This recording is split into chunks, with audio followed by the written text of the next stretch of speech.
হাদিসে বর্ণিত রুকাইয়ার দোয়া সমূহ ঘর বাড়ি হেফাজতের দোয়া।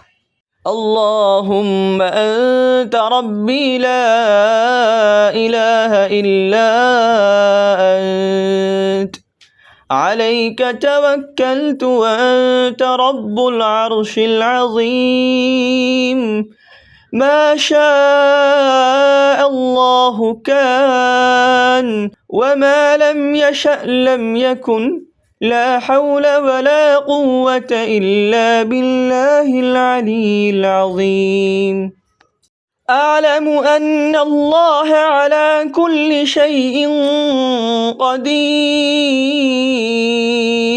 وأن الله قد أحاط بكل شيء علما اللهم إني أعوذ بك من شر نفسي ومن شر كل دابة أنت آخذ بناصيتها إن ربي على صراط মুস্তাকিম।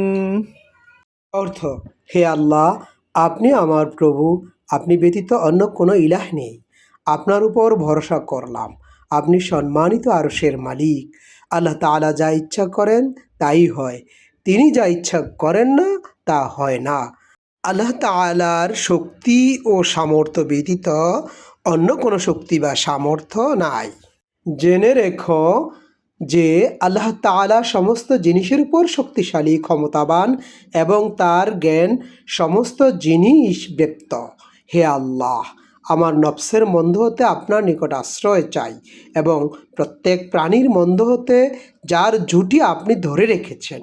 নিশ্চয়ই আমার প্রভু সরল পথেই অদিষ্ট আছেন।